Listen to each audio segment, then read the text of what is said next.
ഇന്നത്തെ ഞങ്ങളെ ചോറ്റുപാത്രം നോക്കിയാലോ. അപ്പോൾ ആദ്യം തന്നെ ചോറിനുള്ള പ്ലേറ്റ് ഉണ്ട്. പിന്നെ ഇന്ന് 10 മണിക്കൊക്കെ ഞാൻ കൊടുത്തയക്കണത് നമ്മൾ വത്തക്കല്ലേ, അതാണ് കേട്ടോ. അത് ഭയങ്കര ഇഷ്ടമാണ് കേട്ടോ. വത്തക്കൊക്കെ ആണെങ്കിൽ നല്ലോണം തിന്നോളും. അല്ലാതെ നമ്മൾ ഈ രാവിലെ ഉണ്ടാക്കുന്ന കടികളൊക്കെ ഉണ്ടല്ലോ, ചപ്പാത്തി, അപ്പം, അങ്ങനത്തെ ഒന്നും കൊടുത്തയച്ചാൽ തിന്നൂല കേട്ടോ. പിന്നെ ഇങ്ങനത്തെ ബിസ്ക്കറ്റോ നമ്മളെന്താ പറയുക ചിപ്സോ അങ്ങനത്തെ ഒക്കെ ആകണം, അങ്ങനെയാണെങ്കിലും തിന്നോളും. അപ്പോൾ അതിലാരൊക്കെ നല്ലത് ഫ്രൂട്ട്സ് അല്ലേ. അപ്പം ഒന്ന് വത്തക്കയാണ്. പിന്നെ കൂട്ടാനായി ഇങ്ങാണ്ട് മുട്ടക്കറിയാണ് കേട്ടോ. ഒന്ന് ഞാൻ രാവിലെ ദോശയ്ക്ക് ഉണ്ടാക്കിയ മുട്ടക്കറിയാണിത്. ഇങ്ങനെ കറിയാക്കി കൊടുത്താലും തിന്നു കേട്ടോ. ഇത് മുട്ട പൊരിച്ച് കൊടുത്തേക്കുകയാണെങ്കിൽ ചിലപ്പോൾ തിന്നൂല, അതിനില്ലാത്ത കുറ്റമൊന്നും ഉണ്ടാവില്ല. നിങ്ങൾ അങ്ങനെ പൊരിച്ചു വട്ടത്തിലായി അങ്ങനെ എങ്ങനെയെന്നൊക്കെ പറഞ്ഞു കേട്ടോ. അപ്പോൾ ഇങ്ങനെ കറിയാണെന്നുണ്ടെങ്കിൽ തിന്നു കേട്ടോ. അങ്ങനെ എന്താണെങ്കിലും അവന് കറിയാണ് താല്പര്യം. അപ്പോൾ പിന്നെ അങ്ങനെ ആകുമ്പോൾ തിന്നു. പിന്നെ ഇന്ന് വ്യാഴാഴ്ചയാണല്ലോ, അതുകൊണ്ട് പാലുണ്ട്.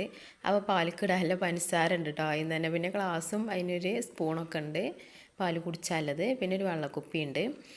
അപ്പോൾ ഇങ്ങനെയൊക്കെയാണ് കേട്ടോ. ചില ദിവസത്തെ ഇതെന്താ പറയുക, കൂട്ടാൻ കൊണ്ടുപോകണത് അവന് പറ്റിയിട്ടില്ല എന്നുണ്ടെങ്കിൽ ചിലപ്പോൾ കൂട്ടാൻ പാത്രം തുറന്നതിനെ നോക്കില്ല. നിങ്ങളവിടെയൊക്കെ ഉണ്ട് അങ്ങനത്തെ മക്കൾ?